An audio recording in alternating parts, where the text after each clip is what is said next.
For some reason, it's how it works. Oh, what's going on, everybody? It's Wednesday. It's 11 a.m. Eastern. So we are live for Coffee with Creators here at 42 West 18th Street. This is not a green screen. This is Adorama. These chairs are for you.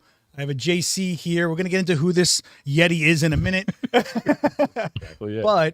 But before we get going, you guys know the deal. I want to say a quick thank you to this little company, this sponsor, this weird little sponsor known as Westcott. Oh no, this is covering the thing, and this is covering the thing because I made the logo black like an idiot.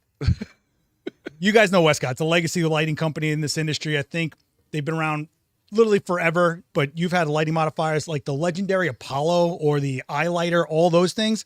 Then they moved into constant lights, but then they came out hard with the flash line, right? FJ 400, FJ 402, the FJ 80 speed lights, the FJ 200, the FJ 800 that's out there right now. You've seen me do demos with this on the events channel. You've seen them all over the place, and they are a partner here at Adorama, and this guy knows a few things about Westcott. We'll get into that in a minute, but if you want to check out their lineup, links are down below.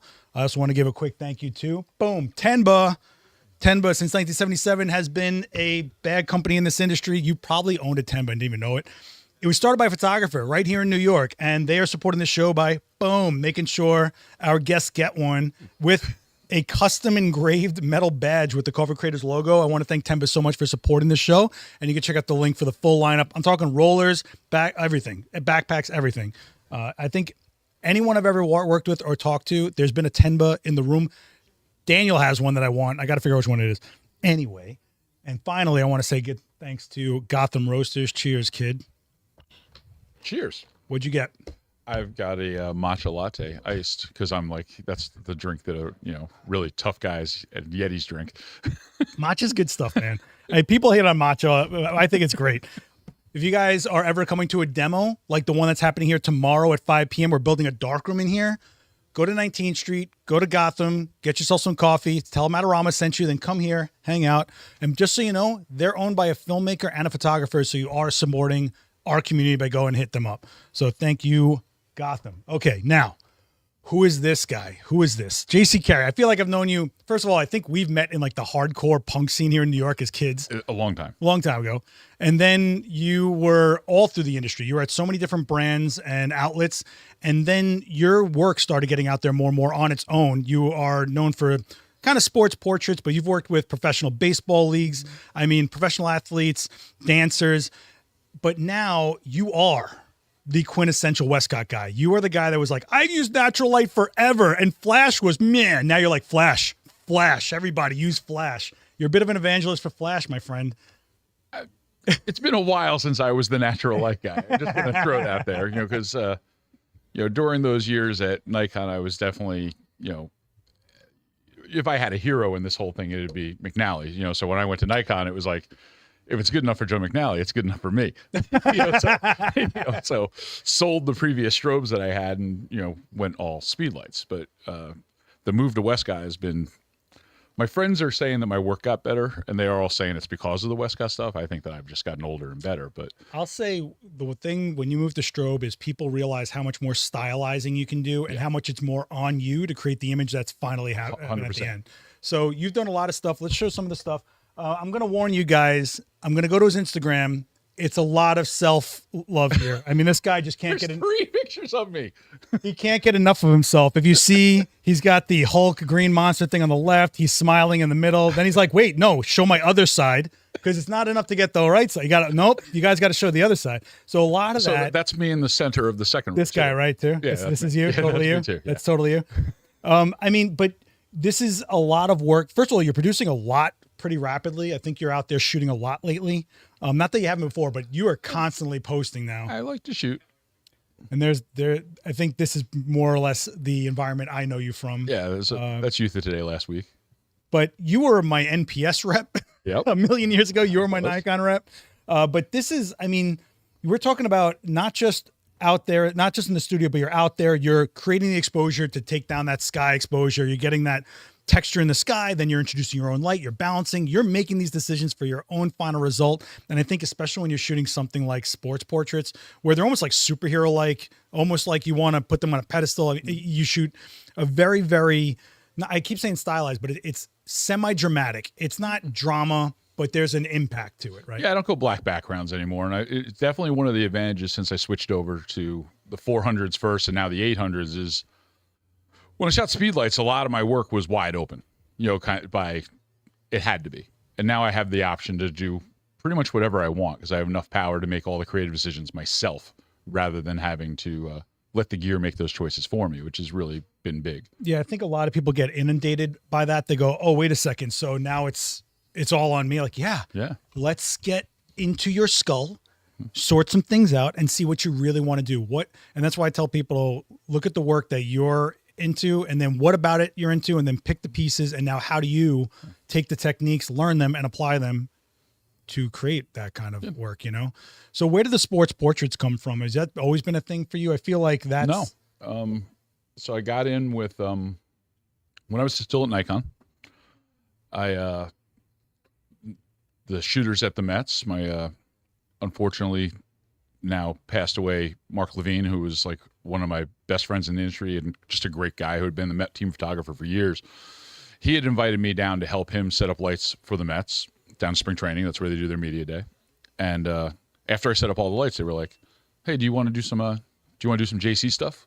And I was like, "Can we be clear on what that means?" And at the time, a lot of my work was shallowed up the field, very dramatic, because I'm doing everything with speedlights. And it was like, okay, what can I do? And so I did. And they were like, that was great. Can you come back next year?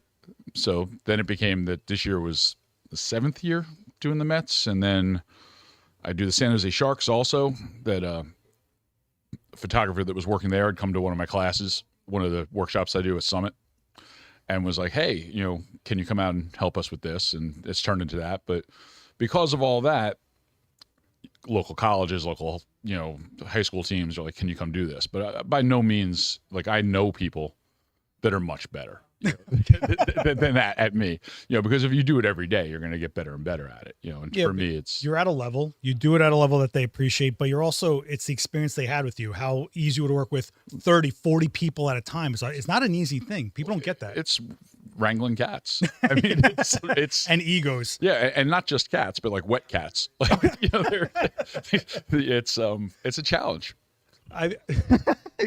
Okay.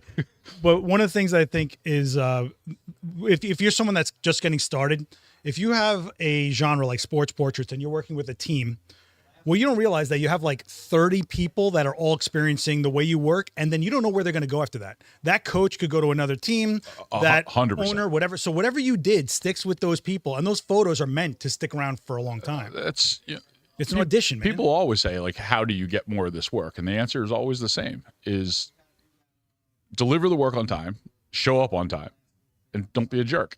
Don't be a jerk. Yeah, that's like the hardest one, apparently. Yeah, because people are going to go. You hit it on the head. The amount of work that I get, because I don't really chase it. Because I've got a great job at Westcott. I love what I do for Westcott. I love getting out to teach. I love doing what I do. He loves getting his photo taken over and over again by people testing their strobes out so he can post photos of himself. 3 pictures. He's so full of himself. It's insane. It's insane. At any event. So you're at Westcott right now, so you don't really need to do... Right. It's not neat. But I think it's valuable to the people who come to my classes that I stay out there shooting. That's the thing, right? You're not just doing the demos and talks like guys like this, right? No, shush. No, it does show weight. Anybody can do classes and teach, but when you have the weight of backing up what you've been doing in the field on the fly, you never have enough time. Guys, you never have enough time. We're in a live tour, guys. I know. What do you expect?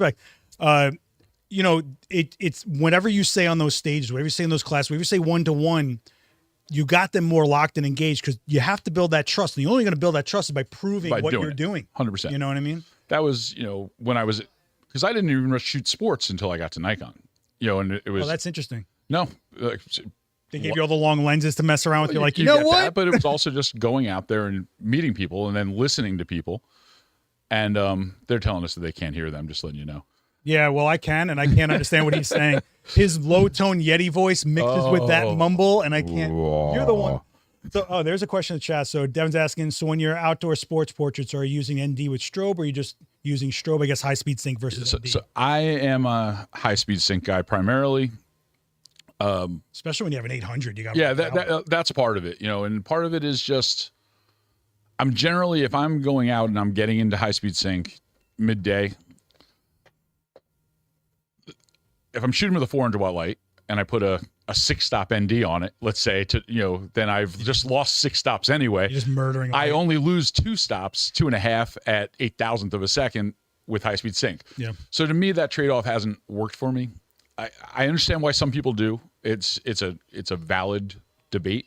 I use high-speed sync. High-speed sync wasn't always there. It wasn't always. Right. We used to have to use NDs. Right. Yeah. And high-speed sync also robbed your flash even harder of power. Right. And we also didn't have strobes at power that we're at now that were battery powered. Right. When everything was on a speed light, which was a 65 watt light, and high-speed sync was rested on the eyeball. People always ask me, well, what's changed for you? I'm like, well, my shots were framed like this, or like this. It's like, it's true. Every picture you look at from prior, my subjects are right on the side. Yeah. It's like you pass it off as going rule of thirds, but it was because I didn't have a choice. There was also a long time ago before high-speed sync and you're using ND filters wreck your color sometimes. Well, and that's when somebody says it to me, I go, I wouldn't wear these glasses if I didn't have to. I'm not going to put more in front of my lens. But you look so distinguished. What are you doing? For a Yeti. But he wear buttons today. It's amazing. And no hat and everything. Oh, he showed up and I was like, Mr. Carter. I was like, Mr. Carter. But it's not that I'm anti-ND. I have NDs. I use them for long exposures. I use them for other things. But when it comes to flash, which I'm usually shooting portraits, I want the cleanest picture that I can, because what I'm worried about is skin tones more than anything. It's funny because a lot of people throw their flash into high-speed sync all the time and they go, I'll be ready for anything. It's like, what are you doing? And then my favorite one is when people say high-speed sync, it'll freeze action better. No, it won't. It's a longer flash duration. What's freezing your action is being able to go to a higher shutter speed. Right. But if you don't have to go into high-speed sync and you can make the dominant exposure your flash and your flash duration is short, your freezing action. There's a balance. Oh, but I mean, I teach, there's so much misconception about what's going on, and you just deal with it. Well, that's the problem with where we're at today, is that there's a lot of, everyone's able to say whatever and share whatever, but doesn't mean. I've watched people on forums and I'm like, oh my God, you're ruining this guy's entire technique, and what are you doing? The number of posts that get answered where somebody's asking for legitimate help in a Facebook group or whatever, and then you see a thread just with bad advice. And it gets worse. And then someone else comes in and it gets worse. And I'm like, oh no, it's not an ego thing. And you don't want to get in there and derail, but because then they jump down your throat. Right. But what I will say is Westcott has a really, really good Facebook group. Your Facebook group is highly supported. I mean, I see you guys jumping in there all the time. We do our best to make it not be one of those groups where there's going to be a lot of I'm trying to censor myself. It is a supportive group. Like, it is supportive. Anybody who gets angry or trolly gets a talking to immediately and then gets out. And this is the guy that talks to you. Sometimes. A former cop over here. Retired. There's a difference. A former makes it sound like I got fired. This is retired. This is the guy that, would put the hand on the back of your shoulder while you're wilding out and you'd be like, oh. No, never that guy. I was young back then. Oh, please. I was young back then. I was a baby Yeti. Young and skinny back then. So aside from shooting, I know you shoot a lot of models and stuff like that, but aside from shooting sports and just portraiture, is there something else you chase that I guess sports itself isn't really portraits, but. No, that's why you don't see a ton of game action in my feed. Like, I enjoy it, but. No, yours is curated. It's not catching. There are so many people that are better sports action shooters than me that I'm almost embarrassed to put up anything I have. Okay. It's kind of like, it's good. It's solid. Like, if somebody, like Pete Alonso became the all-time home run leader yesterday, so I threw up a picture of Pete Alonso. It made sense. I've got that picture. Every 4 years when the Olympics comes, as long as Simone Biles is around, I'll throw up my pictures of Simone Biles at Rio, because I was lucky to shoot that. If there's another Triple Crown, I'm sure I'll throw up my pictures of Justified or, American Pharaoh. But I don't shoot a lot of action because there's just so many people that are better. Really, the things that I like shooting people. The reason that I like shooting, like, there's not a ton of regular concert stuff in my thing because most concerts aren't going to let me light it. They're not going to let me have the access that I have when I shoot hardcore. Yeah. When I shoot hardcore or punk rock, I stand in the middle of the pit with a flash in my hand sticking out. Yeah, but you can handle that. Like You can sort of handle it. I'm getting older. It's harder. It's also harder once you own all your own gear. Yeah. When I still worked at Nikon, if I broke something, I'd be like, yo, that fell off the table at an event. Now it's like, I'm shooting, Sony A1 now. I'm in the middle of the pit with, $8,000 in one hand. This isn't the best idea. Yeah. Yeah. And most people, I shoot left eye dominant, so I can't see them coming, the stage dives. So that's why I keep the flash in my hand to block somebody from stage diving straight into me. Nice. Yeah. Yeah. So he's going to need an all metal casing speed light at some point to just, whack it. I mean, the way I look at it is the older I get, the farther back I get at shows. And then I'm like watching the young kids like, oh, look at these kids hit each other. Amazing. It's funny because I think that the only reason, because I don't go to shows like I used to, I definitely don't go to shows like I used to. But I think the reason that I shoot is so that it gives me a reason to stay in it. Oh yeah, that's fair. Because otherwise, like I start to get farther back, and I'm like, why am I here? Right. That's what I say all the time. Why am I here? I don't drink, so I'm not going for that aspect. I always go, well, I'm in the back. I guess I'll be the first to get home early. This is amazing. Right. I'm a 53-year-old hardcore kid, so it's not like I'm like, it's few and far between the people that I'm friends with that aren't in the band. So I might as well just show up and shoot. Well, it's also funny that, like you say, now that you're on your own gear, you worry about it. Like, I went to a death match. Just for the record, I always worried about it. Yeah, but I worry about it more now. Well, that's the thing is, like, I like to have knockaround gear. So I have my main stuff that makes my money. I have my things that I always rely on. But then I have my knockaround. So I went to a death match here in Brooklyn on the 4th of July. And I was like, I'm going to bring my knockaround kit. I don't care if this gets trashed. That's what I have it for. The second I picked it up, I was like, this feels kind of heavy now. And, I was like, yeah, because it's an older setup and all this other stuff. And I'm like, well, it doesn't. And then I kept thinking, like, am I going to shoot? Is it going to stop me from enjoying my experience? And then I just was like, I'm just going to go to this thing. If you guys are in that chat, you have any questions, that's why we're live. And if you're here, hit like. This guy needs validation, clearly. Look at all the photos he puts of himself up on Instagram. Right. I'm not going live every day, sharing pictures of my broken ankle every day. Yeah. It didn't break. It didn't break. I'm grateful it didn't break, sir. Thank you very much. Hey, I came in. How is the ankle? I think people at home want to know. It's killing me. Let's turn this around. It's throbbing. But hey, I set all this up. I got in here crazy early. I got in here. You hobbled around faster than anybody I've ever seen. You were one of the first people I texted. I was like, hey, man, I don't know if this is going to happen. I was like, no, you'll do it. But you know why? Because in my head, I'm like, this is everything we do. And I mean this. I'm serious.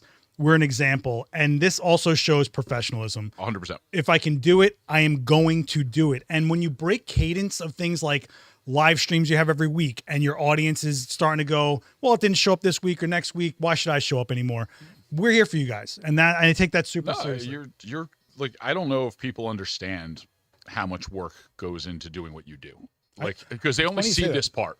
This was the same when I was at MPS. It's the same now because people see this little, I did a post about this the other day where on average I shoot at 200th of a second, right? And maybe you see 20 pictures that I shoot, but there's 43,000 seconds in a day that people don't see, right? And it's the same for what you're doing. Like they see this and they go, man, like he's got a great gig. Like he sits around he's doing this. They don't see you walking around, changing the gear, fighting with this back stuff, and the team carrying gear all over the place, dealing with all the back and forth emails. And it's the same whether I was at MPS, like the people in the office would see pictures from the Olympics and go, these guys are just got it made. They didn't see us wobbling through with 700-pound carts through the backs of stadiums, and it's the same for every photographer. And this is why people think that what we do is so easy. All they're doing is pushing a button because they don't realize all the stuff that we do to get to that point, right? To be able to just push the button. And they haven't seen the decades that you've gone through to be an authoritative resource to people. Like you did things, you've been through things. But it's funny you say that. You know when I noticed people's attitude changing? Right after COVID. Everybody tried to start a channel, get on social media. They all bought that lav mic, right? Every fitness person became a fitness guru. And then they realized... We sold a lot of 18-inch ring lights.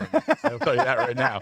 But they found out how hard it is to, one, be on camera, be coherent, not say every 5 seconds, have to worry about audio, have to worry about what you look like, the lighting, the information you're giving, your cadence of posting, what you're posting, how long it is, how short it is, all the editing. They don't get any of it. Now all the troll comments I used to get on my channel went down probably 75%.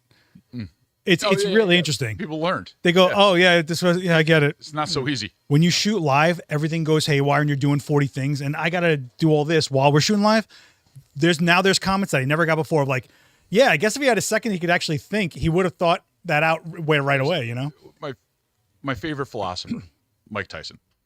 Everybody's got a plan until they get punched Punch in the the face. mouth. Yeah. I mean, that's the people don't see it until they get punched. And I don't think people give themselves enough credit. Like there's people that aren't shooting at a major level, but they still are dealing with, listen, even if you're shooting with a friend, you have someone's time. Yep. And the second your batteries are dead because you didn't charge them or that memory card got corrupted or whatever, what are you going to do though? That's the One thing. of my least favorite things that I hear from people all the time is, this is just a test shoot. This is just a family thing for my, and I'm like, no, every time that we pick up the camera, every time that we do anything, we have a responsibility to do the best job that we can in that moment.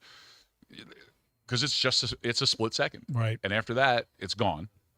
So like whether I'm shooting pictures of my daughter for her birthday or I'm shooting the Mets, like I'm putting the same effort in. It might not be the same execution. It might not be the same cool space. But when I do a high school media day and I do the Mets media day or the Sharks media day, it's the same amount of work. And people need to accept that always, that we're responsible. When you do the Mets media day, do you get to pick the style of imaging or they give you a guideline saying we need white background and this or? So it changes. I've been blessed with the team over there. Like, really have. I'm sure they trust you too, right? Yeah, it's been really good. Like there've been like COVID year, they said what they needed because there was less photographers on set. Because there could only be 3 players. We couldn't go within 20 feet of the players. So you had to set up something that was safe for the guys that were 6'7" and the guys that were 5'7". Yeah, it was the most boring one that I had done. The 6'7" guys just hold up the 5'7" guys, right? That's what you try to do. Yeah. And then guys pulling their hats down and all that. So you have to be real safe.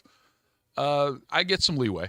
I run past what I want to do, and they're like, "Oh, that sounds cool." And but this that so many art directors and media teams these days kind of are like, well, if we don't like it, we'll just extract it anyway.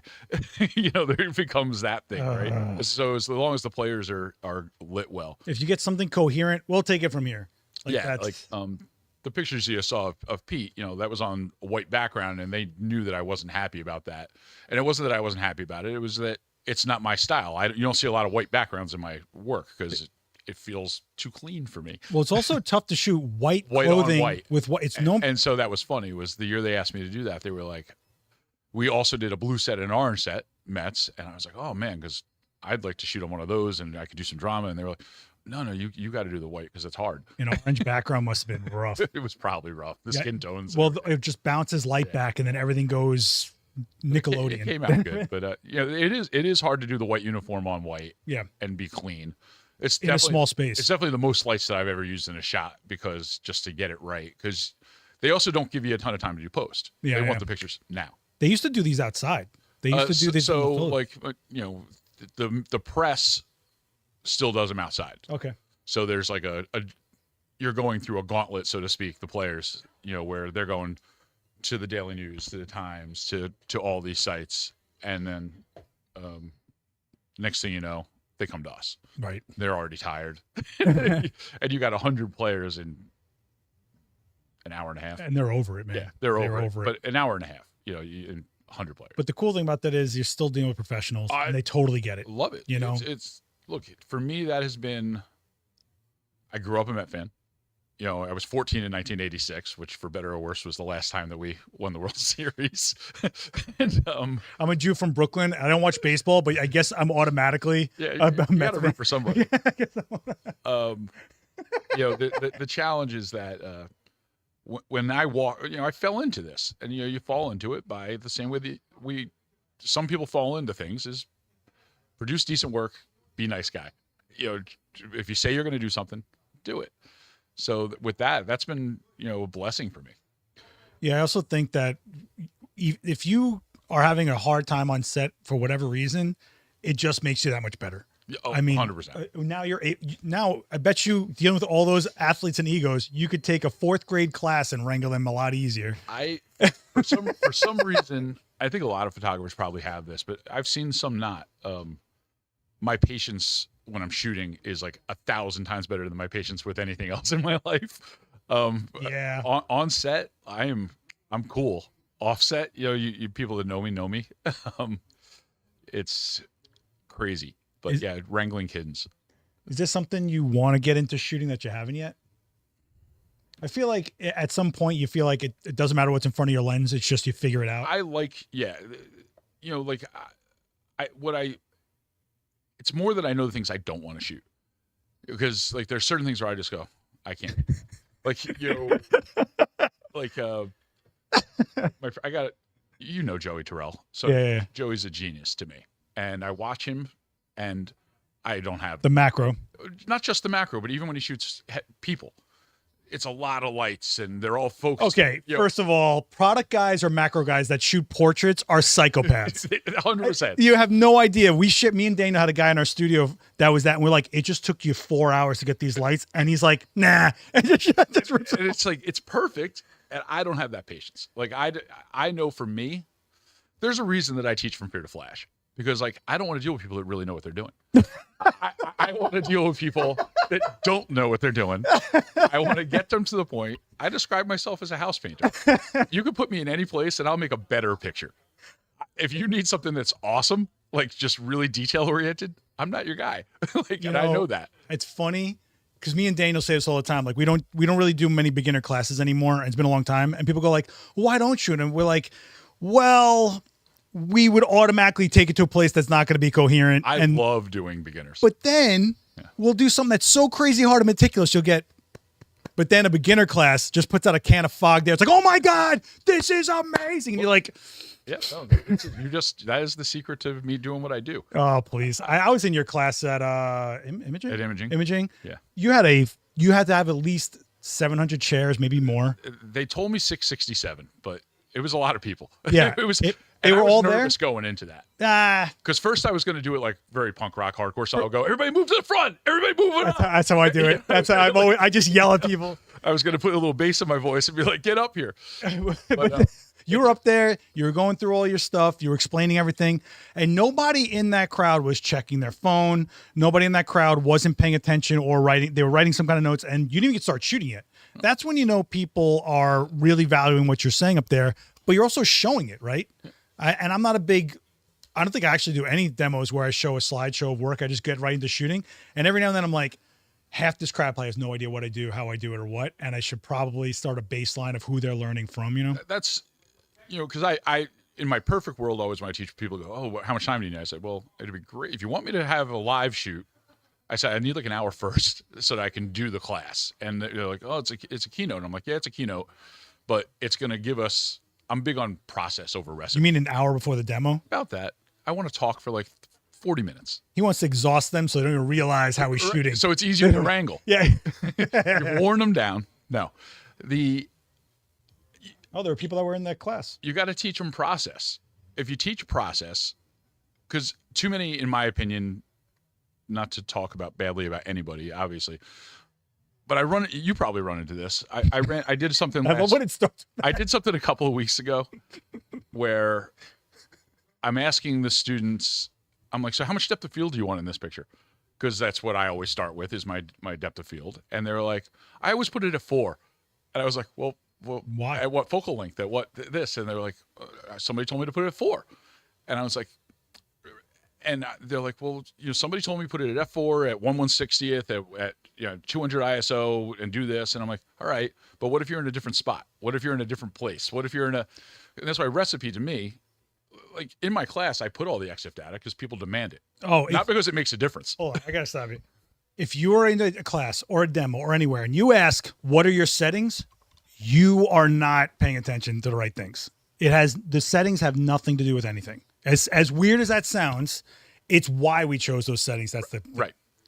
Yeah, that's process over recipe all day. There is no recipes. I love when people sell these PDF files, and I'm waiting for like the comments to show up of someone who bought it last month, and it's like, why can't I do the same thing that you just did? Right. And so much of the industry is based on that, right? This idea that if you buy the newest lens, if you buy the newest thing, you're going to make the same pictures as this person. And it's like, no, they're just really good. So Devin in the chat is saying he would love to take one of JC's classes. Guess what? On the events channel, there's at least 2 live demos from JC sitting there. You guys can check out the Adorama events channel right here. I'm guessing there's a QR code you can scan. Hit subscribe, but JC, at least 2. Yeah, there's at least 2. At least 2. And that's basically what we're delivering here for you We've guys. also done some really good photo walks here with you guys that have been right. Really, and then we got to do more of those. I think that we're getting ready to start. Yeah, now that summer's almost over, it's be nice and cool. I think the fall has better. That's what I'm saying, that we're getting to that time where it's better. Yeah, I think I've done a couple this summer where everybody was just drenched in seconds. if you started inside, by the time you got outside, nobody could see through there. It was a really cool effect if we had like neon or something. But I also think the light in the fall is just much better. It's just better. And I think I don't think people realize how much humidity can affect your light or your saturation and stuff. And it sounds ridiculous. Nope. Until you start noticing it, you know. Also, the angle of the sun at certain times of day, I just think is way more dramatic in the fall. The shadows drag. September shadows in New York. Forget about it. New York during the summer is smells like garbage and like you're swimming. I can't function when I'm too hot and I'm overheat all the time. Also, you wear glasses while you shoot. Yeah. Okay, while you're sweating and you have glasses, it's the worst. All coming apart. Smashing it against your face, then your glasses are like. Nah. My glasses are progressive. I really only have the problem with close up, and it's funny. There have been a couple of pictures of me shooting in the pit lately where I realized that I'm doing this and I'm doing this, and I'm looking at myself and I'm like this because I can only see the progressive part through the bottom, and I'm like, what's wrong with me? I don't know why I just picture you in the pit going like this, shooting down, and just like this. No. Children. No. Children, counterclockwise. Children. In my day, we went counterclockwise. In South America, they go clockwise. Oh, okay. It's like the toilet. In Australia, it's like the opposite way around. Yeah. Oh, Kristen's saying JC's one of my favorite educators. His way of teaching really turns on this lights in my brain. Damn, that's like poetry. Listen to that. You know. Kristen, last time I saw you here was the critique, so she's a local, you know. And just so you guys know, the wedding workshop's coming up, so you might want to check out Adorama events. And if you want to stay up on when we book JC for classes or walks, adorama.com/events for all that stuff. NYC has a different heat. I'm from Florida and we're struggling. Yeah, you were here this summer was death. This has been, my mom's in Tampa, and for like 2 weeks in a row, it was cooler in Tampa than it was here with lower humidity. So you're like, how's that possible? Gary Hughes came in here and he's from Florida, and I'm dying. And he goes, what, man? This is like December where I'm from. And then he goes and there's a photo walk, comes back, dying. And I was like, what happened? Yeah. Huh? Tough guy? What was that? Yeah. Oh my gosh. And the only thing worse than New York is Baltimore. Baltimore is like, and the comments commence. Oh no, I love Baltimore. It's oppressive though. The combination of heat and humidity. I just came back from New Orleans and it was hot and it was humid, but it didn't feel that bad. It almost felt like it belonged. You know, Atlanta was the same, but up here it's worse.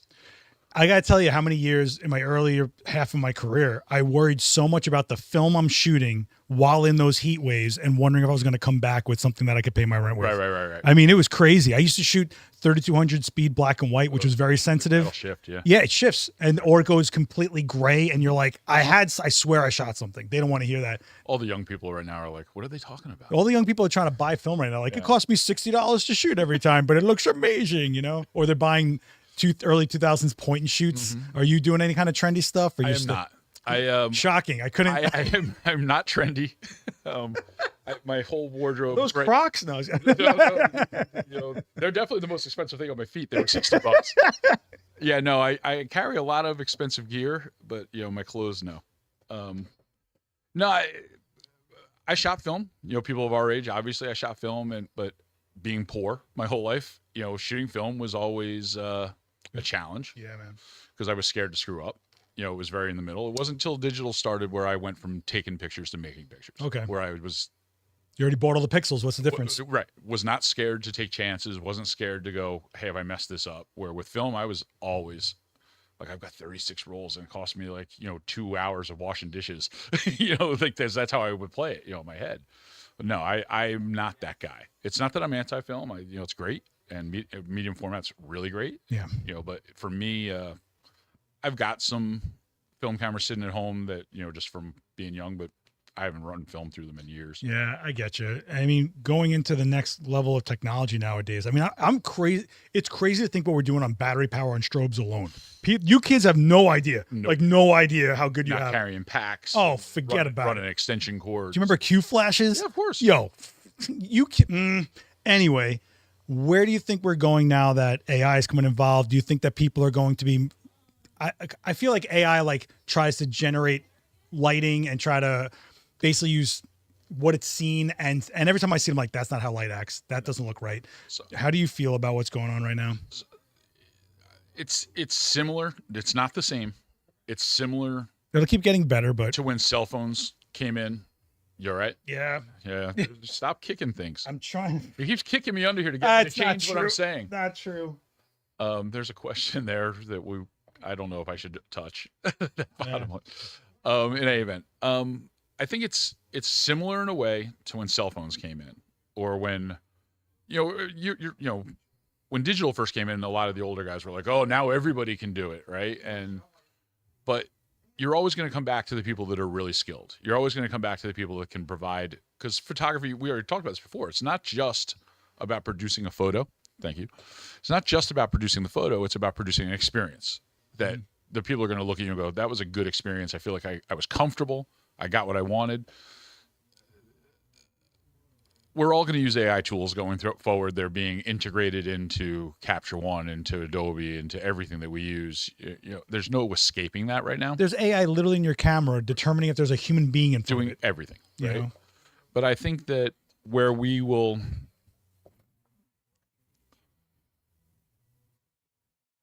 I know a lot of the camera companies, let's say, really bemoaned cell phones because they were like, we're losing the point and shoot business. We're losing the point and shoot business. Now look at it. And I was like, you're not losing the point and shoot business. You gained the point and shoot business for 10, 15 years. Now you're back to your core customer, which is the person who loves photography. People of our, like when I bought an F2 was my first camera, right? And it could have been my last camera, if digital doesn't come along. Right. So pictures are going to be important to certain people. Pros are going to still shoot. People that love photography are still going to shoot. And other people might turn into going, my headshot's good enough if I do it with AI. There's nothing I can do about that. Yeah, I think people are going to go just like anything else. So for example, people are like, now phones, I would have shot all those eBay products for people. Like they never would have gone to you for eBay photos, bro. I don't know what to tell you. Right. It's funny. It happened this morning. I sent to this girl I know that's into horror. I found her this like really funny sitcom of all the horror characters that you would know. And she's like, don't send me anything AI. I'm like, I'll just wait till someone spends $50,000 to produce this thing for no reason. And I'm probably 3 weeks to finish it. I'm like, it wouldn't exist. Right. That is a different story than it's taking your job. Right. It's going to be right. And you just said it. People that know are going to look at things and go, that's not quite right. Or that's not the experience that I was going for. And then you're going to have other people that are going to go, oh, I got married in the south of France and like they've never left New Jersey. Right. And they're going to, it's going to take time. I think if you have AI generated headshot, for example, on LinkedIn and you start looking like not an authentic person, that's not what you looked like, or you weren't in that location or whatever ever. After a while, that's your reputation. You're the kind of person that's inauthentic. That takes steps, shortcuts to get past things. And people are going to go, how can I trust this person with my money, with my banking, with my law, with their legal cases? We're going to. Well, we had Peter Hurley in here, and he's a Westcott. I never heard of him. Yeah, Peter Hurley, never small time. That's the squinching guy. Yeah, so yes, squinching guy. Okay, he made me squinch, and I'm never going to forgive you for that. You can check out that episode back on this playlist. He would basically said like you're going to basically lose out to all the bottom feeders. So like if someone's going to spend $100 on headshots, but you were going to lose out to them anyway. That's the thing. You were going to lose when somebody says, it's cliche now, but when somebody says you're too expensive. I'm like, I'm not too expensive. I'm outside of your budget. Those are two different things. I'm not too expensive. You're too poor for me. No, I'm outside your budget. The ego. No, trust me. My budget is good. My costs are good for everybody. I am the bottom feeder. Well, they also expect not to spend on photos. There's a lot of people that just there's an expectation that we talked about earlier. There's an expectation this is easy. Okay. have at it. Or I could do with, or my Uncle Bob has something like that. You know? I've had a couple of, teams, not pro teams, but a couple of teams that went another direction and then came right back because they didn't get the same experience. Mm-hmm.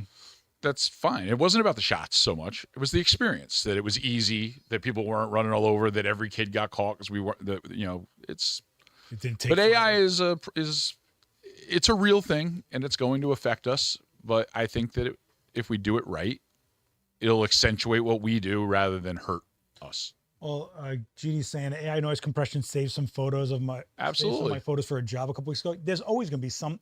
If the technology didn't do something beneficial, nobody would be investing into it to further it. You know what I mean? No. I think what you're gonna see is where it's integrated, the go-betweens go away, right? Like we're literally seeing stuff in cameras that years ago they didn't exist. What's in your palm used to be cases of Pelicans.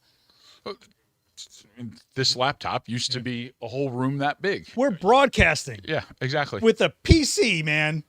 Yeah. It's just the way things go. And if you don't have that foresight, this is where people fall off. You know what I mean? But they were gonna fall off anyway. Yeah. But I also think there's always going to be a genre in our world of we're documenting, not creating, right? So you're documenting that athlete at that time in their career in a controlled setting, or that wedding, or that media source, or whatever. And people we're going to have to get to a place where we regulate AI. Well, that's more like, you see Sony's putting the authentication stuff into their cameras and everybody's going to do it. That's going to become standard for everybody. Leica does it now. Because courts are going to ask for that. Everybody's going to start asking for that, that authenticity. And I think that'll be like everything. It's like the internet right now. When that was out, it was the Wild West. Yeah. And then it turned into what we have now, which is a lot more solidified, sort of, give or take. I don't know. Give or take. We're not going to get into that one. No, give or take. No. So out of what's your usual kit like? You were talking about like 3 lights or more. Is it always the same models? Like, what are we talking about? If I'm going to do a real shoot, like that's important to me, and they're all important to me, but like where I'm, if I'm going to a show, I won't tell everybody what my car looks like, but there'll be 2 or 3 strobes in the car at all times, pretty much, just in case. I picture this giant tissue box that says Westcott, and you just keep pulling out. It's a little like what's that in Harry Potter? The bag that everything comes out of. Your grid's here, by the way. I still have it. Thank you. I've been looking for that. Yeah, it's been sitting up there forever. So that's great. Remind me, so I'll give it to you. That makes my life easier. So you don't have set kits. You're really piecing together. So we just came out with a hard case that I really enjoy because I can put 4 lights into it, and with 4 lights, I feel like I can do 98%, 99% of everything that I'm ever going to do. So it'll hold 4 400s, 2 800s, any combination of 4 lights with the extra batteries, with all that. And 400s were good enough for me for 5 years. I love the 8 because it gives me that flexibility. People go, "Oh, do you need that to beat the sun more?" And I'm like, no, I beat the sun for 5 years with a 400. Do I need it? What I need it for is on days where I decide that I want to shoot at f8 instead of at 2.8, or really f8 to 5.6. But that one extra stop gives me more options creatively. Yeah. And people don't understand that if you crank let's say you need all the power, a 400 at full power versus an 800 at half power are 2 different types of performances. Flash duration, recycle time, battery. Totally different. Yeah. And so that's why I take my 8s. I mean, I love, look, at $1,000 just about, tariffs have raised prices a little bit, but at $1,000 for 800 watts that recycles as fast as it does, and I'm going to do my commercial break here for a second, but the big difference between us and some of the other brands is that we've got people in Ohio that'll fix things and answer the phone. There's the Westcott logo. Yeah, I mean, it's, I love that. I love working for a place where I don't have to walk out and go, "Oh, that broke, buy another one." Like, I like that we have customer service. I like that we have people that answer the phone, and that includes me. Mm-hmm. You were at that class. In front of 700 people on top of the screen, I put my phone number up because I'm an idiot, but if you're going to live it, then live it. Can confirm. Be the person that, be the person that you say you are. And I love, it's one of the reasons, Well, that's one of the things that happened when the FJ 400 first came out. It was like the first one you guys put out was that, then the 200 or together. And they did the videos for him. And the second I went live that day, like, "Hey, what's between that and then I said, honestly, it's because it's Westcott. They're going to back it up. Right. They're going to back it up. Yeah, that's really what it is. Yeah, we could talk specs. They recycle 2/10 of a second faster. Our white balance is more consistent for sure than some of the other equally priced stuff. But the big thing is that we answer the phone. If you've got a challenge, the people in the office shoot. That's the other thing. They're not just guys that Right. are going to go through a recipe. Oh, believe me, I've driven Brandon crazy. I'm like, I need to do this thing. I have this brand new camera. And he's like, okay, put it in group D and then point it northwest. And Brandon's the president. Yeah. He's a shooter. Our head of product development's a shooter. Our guys that run, that test the products and develop the products are shooters. The guys that are in customer service are shooters. I'm a shooter. Ruben, who does my job in the Midwest, is a shooter. And that's different than that. It's different because for some people in the industry, it's a doodad. Yeah. How many doodads can you move? In our company, everybody cares about photography. Well, it's also in that user group. I keep talking about the Facebook user group because I really do think it's probably one of the best that I've seen from a brand in a long time.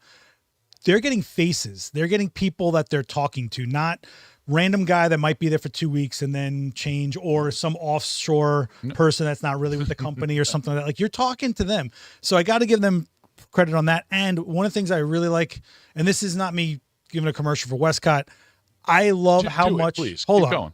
I love how much they support the shows. You go into a trade show, they will do everything they can to make sure everyone that's shooting Westcott or needs strobes can get gear in their hands and someone there to talk them through it. Right. It's a big deal. That's a big deal. Yeah. Everyone's saying Westcott customer support and the education of the pros is what set them apart from me. Yeah. Oh, so many people appreciate you. You have a huge fan base here. Also, I don't think I feel like an old guy. You don't know how much you kids have it good when you have an 800 watt second strobe in the market for $1,000. Shut up. Shut up. Oh, it doesn't think for me. Shut up. Shut up. Oh, it doesn't solve world hunger. Shut up. It's an 800 watt strobe that fits in a bag. It fits on the end of my little boom arm. It's not even heavy. Years ago, I remember, I'm not going to name the brand, but they were this big by this tall, and it was a block, and they used to use them in roller coaster rides at Disneyland or whatever. But that was 1,000 watt seconds, right? And that was, you couldn't lift it. Was 150 pounds, 200 pounds. The possibilities we have are so crazy, but it also makes people crazy because it gives you so much more responsibility of now it's on you. No more excuses. But so many people overcomplicate what we do because it can be really complicated. But to me, it's if you're already a shooter, we've talked about people that we respect that for some reason can't wrap their head around lighting. And you and I, who you got to get them on the language. We live and breathe it. Right. So to me, I'm look, just do everything that you usually do. Pick an aperture for your depth of field, pick a shutter speed to control your ambient light. Now add the light. That's it. I just saved you all from going and looking for the class because that's it. No, they get into quicksand once they start to try to do something other than what is face value. Right. Right. They're I want to look at this. I want to do drags. I'm like, all right, but now we're adding in not just our one light. Now we're adding in our fill light. How much shadow density do you want? What shadow density? Right. Okay, let's take a step back. Things like that. Yeah, Marcus had something to say, and it's not very hard to blame the gear if you take a bad photo. Yeah, it's now very hard. Is what he's. Yeah, and I agree. If you take a bad picture today, you're the problem. It's not. It's funny because what's a bad photo? And I tell people your style. If you really feel that's your style and that's the way you want to shoot, then stand by it. But if you're not gaining an audience, then the status quo, the mass audiences aren't connecting with your work. That's another story. If your goal is to gain an audience and it's not happening, that's it. That's the thing. That last part was the big one because I'm infamous or famous, however you want to put it, when I'm teaching live and people will go, "What do you think of this one?" I go, first words out of my mouth, "What do you think of it?" Yeah. What do you think of that? And everybody who's come to my classes is going to laugh about it because they've all seen me do it. Because I'm like, "Is that what you wanted?" And they go, "Well, no." All right, now let's talk. Or they go, "Yeah, I really like this." I'm like, "Well, then cool. Keep shooting." My favorite. Then you're good. My favorite is they show you something. They go, "Okay, what you don't know is that this was during a thunderstorm and there was a gecko on the far left, and what you don't see is this deer behind me." But then it's if I need all that, your image is not doing the job. This is a language. Everything in your frame was a word in a sentence. You did not speak that sentence coherently. And we, unlike video people, can use voiceovers. They can do other stuff to explain some sort of explanation. Yeah, there was a better word there, and I just lost it for a second. It's all good. With us, you're right. The only things that are important is what's in focus and what's lit, and what's in the picture. Because there is no description later to be like, well, I was having a really good morning that day, and that's why this picture means a lot to me. Oh, Because the man. person at the end doesn't care We've about had- whether I had a good day or not. The critiques that we've had here, we had a guy just like really lose it from trying to have to overly explain why this moment was so important. I'm like, I didn't even know that was that sporting event that's known worldwide. You did not give me that in this image. If it was accompanying an article and that was your job to accompany an article, great. Right. That's not what most of us are doing, right? Right. So, well, there's a lot of stuff going on in this chat. It's busy. Guys, if you want, we're hitting the last bit of this, so drop your questions now if you got them. And just for reference, I don't talk about competing brands in a competitive way in any media here. So Yeah. just remember that, okay? And I do want to thank Westcott for sponsoring this. And I want to thank this guy for being so supportive of the Westcott community, because I remember when you got this job, and then I was like, oh, cool. This guy's been solid as an NPS rep. And you took this and it's like you went all in. I mean, you went hard being the Westcott guy, but not only the Westcott guy, you're like, I'm going to keep shooting, then I'm going to hit stages. And then it was more like JC, the Westcott guy, not Westcott featuring JC. That touches back on what we were talking about before. It's not easy. I mean, this is it's not an easy job being the rep, because like the right away some people are going to be like, well, he's just the Westcott guy, and so you've got to establish yourself as there are other people in the industry who've done it very well. Yeah. But for me, it is important for me to keep showing people. If I want people to listen to me and believe in my stuff, I got to produce work that they look at and they go, oh, he can shoot and he's making good pictures with that stuff. And that's why I continue to, like, trust me, there's days where going down to Florida or going out to San Jose isn't high on my list of doing things. But then I get down there and you're like, this is not just great for me, it's great for the brand, but also I'm standing up and doing what I say. Right. Yeah. Being able to do what you say is important. Being authentic. And I think there's a lot, especially in the settings that we're in. So when you go to trade shows, I think in the settings that we're in, we are right away, people are trying to figure out what the catch is or what you're trying to sell them or what's the gotcha. Cause they never think they're just sitting in those chairs to get a class. And then it's like, no, we're just going to go shoot some cool stuff. Do you mind if we just kind of shoot some cool stuff? And you work up against, because you're with a brand. And I do too. Being tied to Adorama, Right. People are like, I'm like, I don't care what you buy. What I care is that this industry is here tomorrow. What I care is that you guys don't drop your gear tomorrow. What I care is that we go forward and everybody's doing cool stuff and this industry stays supported, Yeah. No, Kurt said agreed. Yeah. Yeah, you're 100%, because this company's been around since 1899. It made umbrellas for to keep rain off your head for the first 60 years, but from 1969 until now, still doing this, which is a long run in this industry. And for me, I don't want another job. Like I have a selfish investment in this. Your first week was like, and I'm hoping this is my last gig. This is my last job. I said it from day one.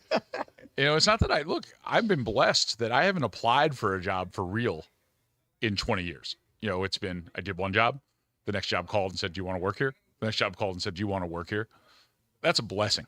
Yeah, but that's reputation. People. I'm just saying, I don't take that for granted. Yeah. Like that's important to me. But what you just said, that whether these FJ strobes are the absolute future, or we find some new LEDs that can flash at a high flash duration, and that's the future. I want to make sure that people have a foundation in how to use this. Right. Yeah. Or what to look for when they're investing in gear. Right. The worst is when they invest high and they don't even realize what they're invested into. They have no idea. And they walk. They paid $10,000 for a setup, and then they could have done it for $2,000. They could have done the same with cameras, with lenses. There is value in having. Somebody asked me semi recently, like, what are the two things that I wish I had known early? And one is that gear does matter. It does. At some point. It's not everything. At some point. If you give me a choice between a bad photographer with great gear or a great photographer with bad gear, I'll take the great photographer. Yeah. But if all things are equal, the gear isn't going to make me make a better picture, but it's going to make me make a better picture more easily. Right. Which is that's how it is for our end of things. But it's the same with cameras, with lenses. I can get focus with any camera. I like the autofocus on my camera. Mm-hmm. It makes my life easier. I shoot better. But the other thing was just that we all can get to a certain point, and then where we go after that is what's going to separate us. Because we should all be able to make a decent picture at this point. There's so much information on the web. If you don't even have to leave your channel and you could be a pretty decent photographer in Yeah. 2 weeks if you just watched everything that's on here. Only took 15 years and 5,000 plus videos, but You fail forward. you can do it. Fail forward. No, I will stop it, John. Thank you. stop it with. No, I think people don't understand that in the end it's up to you, but there are reasons to invest or go certain ways with gear. And the whole thing that we're trying to do is get you guys to make better decisions. There's reasons. There's $10,000 versions of $100 version gear. Right. There's reasons, but is it why you need it? Or, for example, you guys have seen me do DIY rigging stuff all over in every demo. But if I had to do that for a job multiple times, do I want to spend an hour or do I want to spend 2 minutes and get moving? There you go. Do I want to have a higher volume of images for my client? Do I want to be able to do it faster? Do I want to be able to deliver? Like, you have to decide where your investment goes, just like anything else in life, man. Just smack my. So somebody wants to know if we can use the lights underwater. You can do anything once. Man, I use your head. I mean, use your head. If there's something is meant for underwater, it will specifically tell you it's meant for underwater and how deep and conditions. There's actually lights out there that use the water as its cooling system so that it can run at the output that it's running at. So, man, that is wild. Well, first of all, what are you doing underwater? Second of all, use your head. GD guy, he laughed. Right. I love it. But if you guys do want to see more of JC and actually shoot live, like I said before, you guys can scan this QR code and go check him out on the events channel. I think one is from Fear to Flash. From Fear to Flash is the main class that I teach. Yeah, that was the first one. Every class that I teach is essentially from Fear to Flash, just with a different specialty. Don't tell them our secret, man. That's I'm running out of titles, man. I don't know. what I do. I think that's Daniel Norton's superpower is he's able to make I don't know how he has 1,000 demos. I don't know how he does it. I like alliteration. So from Fear to Flash, at the speed of light is not alliteration, but it's the same class, just all high speed sync. Yes. He just chat GPT'd. Give me cool things that sound with light. From Fear to Flash is long before ChatGPT.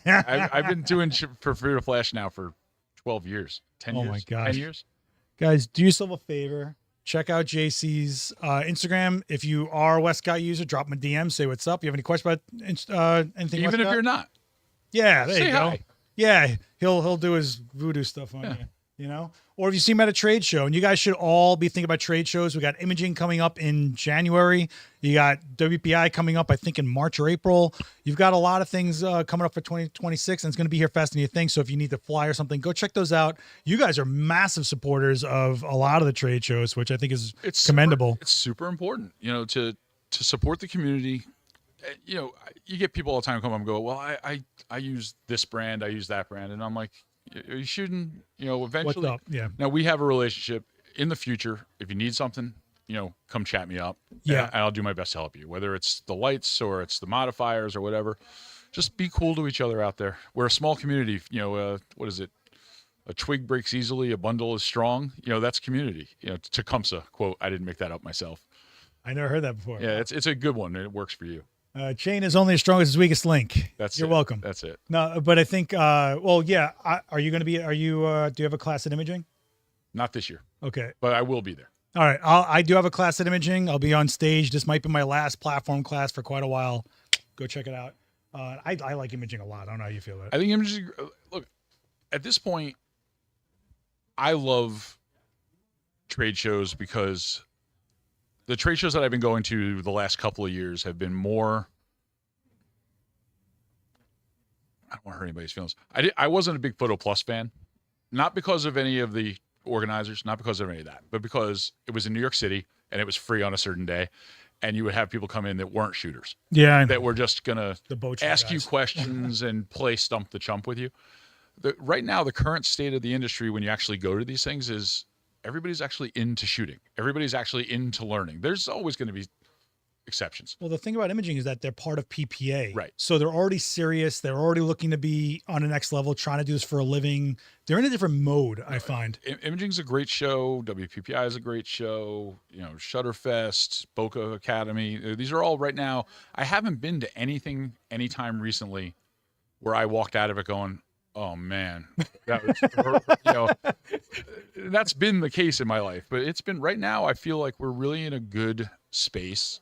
It is smaller, but I find that the level of talent is better. The level of passion is higher. The philosophy's better. Yeah, much. The Then when we philosophy. were young, a lot of quick selling, salesman-y, like, You but didn't- wait, there's more. Chop, chop, chop. What are you know? talking about? You didn't like just having a bunch of pockets on a vest and automatically you knew what you were talking about? I And did not then they would sell you some kind of Chinese food container to put on your light? No? It always felt. No? I'm going to leave that alone. I'm going to leave that alone. Oh my gosh. Guys, just so you know, tomorrow, 5 p.m. Eastern on this channel, Daniel Norton's live doing Darkroom Day. We're going to be shooting paper negatives on 4x5. So come back here 5 p.m. tomorrow Eastern, or these seats are for you guys. If you're here in New York, make sure you check that out. If you're into this, there's a playlist of over 65 other guests from Coffee with Creators and people just like JC. So Nobody make else sure as you- big as me, though. He is. I think he is the biggest guy here. I think physically he's been the biggest. But you look great, man. You lost so much weight. It's unbelievable. The problem is finding it again. Okay. You can lose it, just don't find it again. I think we can find it pretty easily. Yeah. Guys, don't forget to subscribe. If you're new here, there are 2 videos a day basically for like the last 15 years. And he's not kidding. If you're new, if you're experienced, everything in between, announcements, gear reviews, all that stuff right here on Adorama TV. Adorama Events is the other channel where you guys can see everything that is beamed out of here. And Adorama Cinema is the newest channel. If you guys want to check out anything cinema related, want to learn more about that world and this Filmmaker Week coming up. Anyway, I just want to give a quick another thank you to Peter and Temba, there you go. which is the bags that I use normally. Here's the Temba logo. Love I tell you what, that. I'll just keep stacking logos. Here's the Westcott logo. Here's the Gotham Roaster logo. There we go. Just stack them all on there. All right, guys. Listen, we'll see you on the next one. I will see you guys tomorrow if you're watching this live. And JC, man, thanks so much, man. It's good seeing you. Feel better. Yeah. Be good. Enjoy the rest of your week, guys. Later. Hit like.